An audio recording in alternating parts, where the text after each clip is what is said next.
Bienvenue dans cette nouvelle vidéo, une vidéo pour vous partager une belle galère. Disons que ça reflète la réalité du potager. C'est vrai que le potager ce n'est pas que récolte, abondance, joie, bonheur. Et c'est aussi parfois des aléas, surtout quand on fait un potager biologique. Je discutais encore avec un jardinier qui me disait un vrai potager biologique. C'est un potager où une partie de la nourriture se fait gloutonner par la diversité biologique, par notamment des petits animaux. Alors, qu'est-ce qui se passe moi dans mon potager? Eh bien, je commençais à remarquer ce genre de choses. Voilà, une tomate, vous voyez ce qu'il en reste. Encore une autre, alors ça m'était déjà arrivé il y a 2-3 ans. C'est pas envieux. Les betteraves, alors ça s'est arrêté depuis que j'ai les tomates. Ils savent sélectionner les meilleures cultures. Donc ça, voilà, pareil, il ne reste plus grand-chose pour le jardinier. Bon, honnêtement, j'ai quand même la chance d'avoir beaucoup de récoltes. Donc que ce soit les betteraves ou les tomates, il m'en reste suffisamment pour qu'on se nourrisse. Mais c'est quand même ennuyeux. Alors, se poser la question au départ, peut-être des oiseaux qui picoraient, mais quand on voit ce genre de carnage, de gloutonnage, c'est certainement des rats. Alors ce que j'ai fait, j'ai installé une caméra à détection de mouvement. Alors c'est pas aucun placement de produit, je vous mets juste le lien informatif sous la vidéo parce que je sais que je vais avoir 1000 fois la question quelle caméra tu utilises. Donc c'est simplement une caméra à détection de mouvement qui marche jour, nuit, ça bouffe pas mal de piles, avec 8 piles.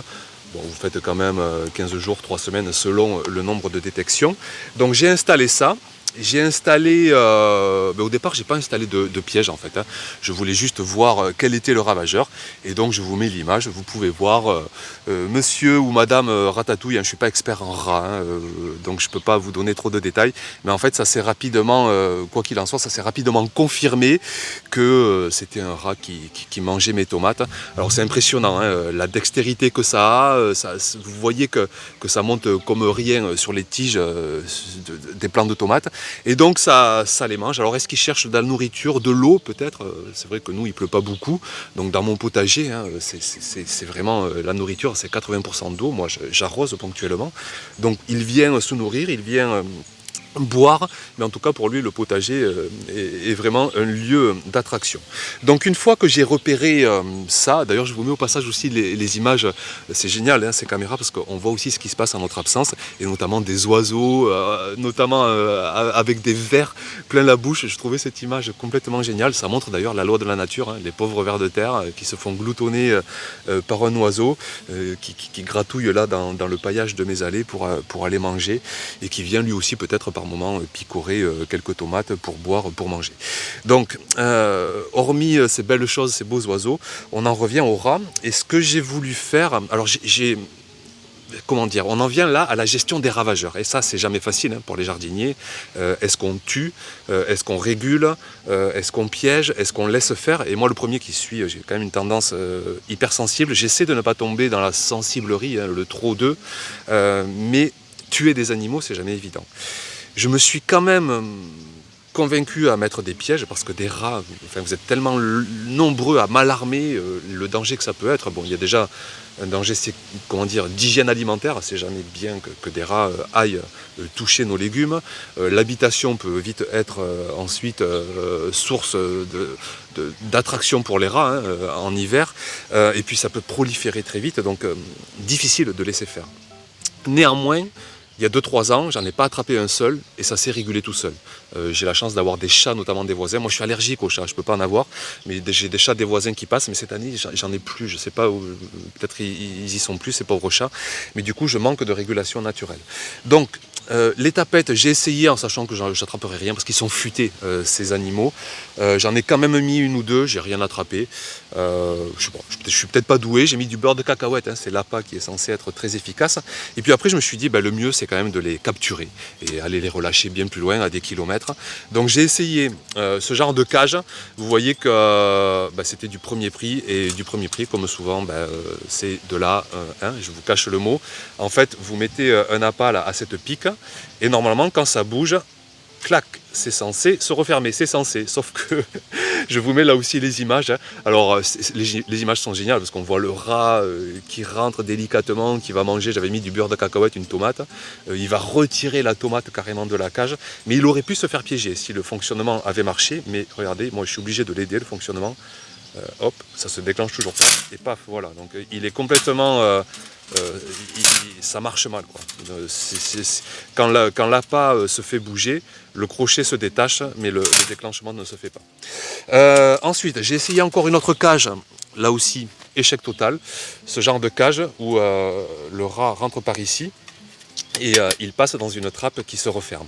Le problème, c'est que là aussi, je vous mets les images, il ne trouve pas l'entrée. Donc génial, enfin en tout cas, les images que j'ai, c'est pas concluant, et je partage beaucoup sur Instagram, hein, le potager d'Olivier. J'ai des tonnes là aussi d'interactions avec vous tous, c'est génial. Et sur cette cage-là, j'ai eu des retours assez négatifs, les jardiniers n'arrivent pas à capturer. Et donc là, maintenant, j'en suis à cette dernière solution, à cette trappe. Alors, c'est le même principe que celle-ci, sauf qu'elle coûte 2-3 fois plus cher. Là, on est plutôt autour de 20, 25, 30 euros, alors que celle-ci, c'était même pas 10 euros. Et là, normalement, le rat va aller... Alors, j'ai mis des feuilles pour qu'il n'ait pas trop de sensation de marcher sur une grille. Il va rentrer dedans, et quand il va aller chercher le beurre de cacahuète qui est au fond, vous allez voir, c'est assez... c'est censé se refermer. Donc c'est là où j'en suis, hein. Je vous posterai les résultats rapidement. Je vais refaire un tour de potager et je vous mettrai les prochaines captures. Mais bon, vu qu'il s'est fait piéger, entre guillemets, enfin piéger, il est rentré dans cette cage, ça devrait marcher avec celle-ci.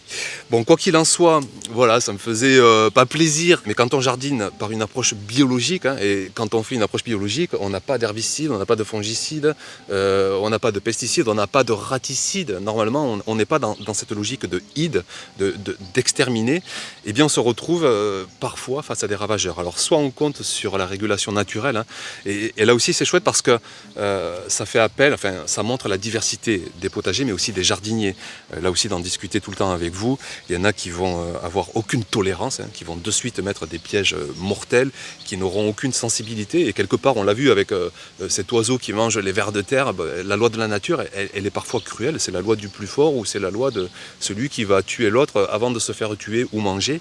C'est aussi, la mort fait partie de la loi de la nature.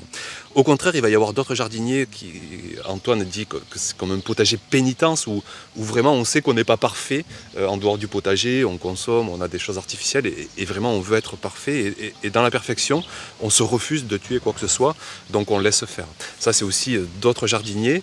Et moi qui en suis dans ma quête de vérité, de cheminement dans la nuance sur bien des sujets, et bien là, avec ce système de piégeage, je suis dans une vérité qui me va bien. J'essaie de réguler, même si pour l'instant je suis nul parce que je n'ai pas encore attrapé le moindre rat, mais je compte bien en attraper. On suivra ça dans les prochaines vidéos.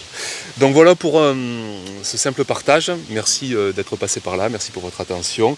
Et puis on se retrouve très vite. En ce moment, le potager, c'est surtout de la récolte. On cuisine, on fait des ratatouilles, des tiens.